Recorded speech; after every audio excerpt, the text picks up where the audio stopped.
आपल्या लाडकी बहीण योजना यामुळे एकंदरीत लोकांनी विश्वास ठेवला की हे देणारं सरकार आहे, हे फक्त बोलणारं सरकार नाहीये आणि म्हणून देणारं सरकार आहे याच्यावर विश्वास ठेवला आणि कल्याणकारी योजना ज्या केल्या आम्ही फक्त बोललो नाही तर 5 इन्स्टॉलमेंट लाडक्या बहिणींच्या खात्यात टाकले सुद्धा आणि आम्हाला माहित होतं हे विरोधक सावत्र भाऊ आमच्या या नोव्हेंबरच्या पैशामध्ये अडकाटी आणतील म्हणून आम्ही ऑक्टोबरमध्येच आचारसंहिता लागायच्या अगोदर नोव्हेंबरचे पण पैसे दिले, कारण शेवटी आम्ही देण्याची नियत आमची आहे, नियत साफ आहे, कारण आम्ही फक्त कागदावर योजना ठेवायच्यासाठी केलं नाही आणि त्यामुळे एकंदरीत या राज्यामध्ये सर्वसामान्यांचं सरकार सर्वसामान्यांसाठी काहीतरी करतंय ही भावना प्रत्येकाच्या मनामध्ये निर्माण झाली आणि आम्ही म्हणालो कॉमन मॅन.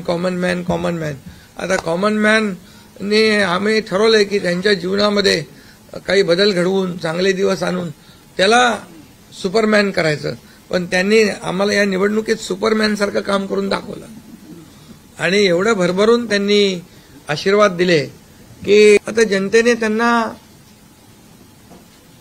जो काय मॅन्डेट द्यायचा तो दिलेला आहे आणि त्यामुळे जनतेने पूर्णपणे विकासाला आणि कल्याणकारी योजनांना स्वीकारलेला आहे. यामध्ये लोक रोज आमचं सरकार स्थापन झाल्यापासून रोज सरकार पडणार रोज आम्हाला 3-4 शब्द ठेवले होते त्यांनी. ते शब्द तुम्हाला माहित आहे, मी ते परत त्याचा उच्चार करू इच्छित नाही, पण 4था शब्द होता का? नाही. पण आम्ही त्याला आरोपाने उत्तर नाही दिलं, आम्ही कामातून उत्तर दिलं त्याला आणि कामातून उत्तर दिलं आणि ते काम लोकांना भावलं की बाबा हे काम करणारे लोक आहेत आणि काम सर्वसामान्य लोक आहेत आणि म्हणून या निवडणुकीत देखील कोण कुठल्या पक्षाचा, आता तुमचा कुठला पक्ष आहे? तुमचा राष्ट्रवादी घड्याळ. आता तो कोणाचा आहे ते लोकांनी ठरवलं आणि शिवसेना कोणाची तेही ठरवलं आणि लोकांनी ते ठरवलं. त्यामुळे आता बऱ्याचशा गोष्टी त्या स्पष्ट झालेल्या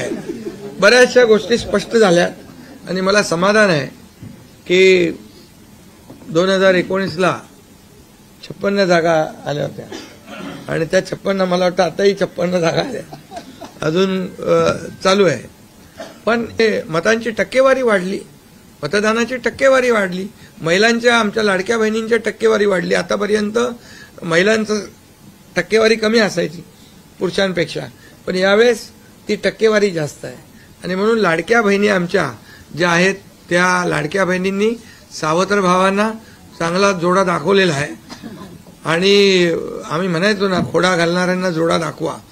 तर एकंदरीत ही निवडणूक जी आहे ही निवडणूक विकासाच्या अजेंड्यावर, कल्याणकारी योजनांच्या ह्याच्यावर आणि जे विचार आहेत, आज आमचे शिवसेना म्हणून बाळासाहेबांचे विचार आहेत, दिघे साहेबांची शिकवण, मोदीजींची जे काही जो त्यांचा सपोर्ट आहे, केंद्राचा सपोर्ट आहे, या सगळ्या गोष्टी ज्या आहेत या निवडणुकीमध्ये कामी आल्या. शेवटी लोकांना काय पाहिजे? लोकांना शिव्याशाप नको आहेत, लोकांना आरोप प्रत्यारोप नको आहे, लोकांना सुडाचं राजकारण नको आहे, लोकांना हवंय डेव्हलपमेंट हवं आहे.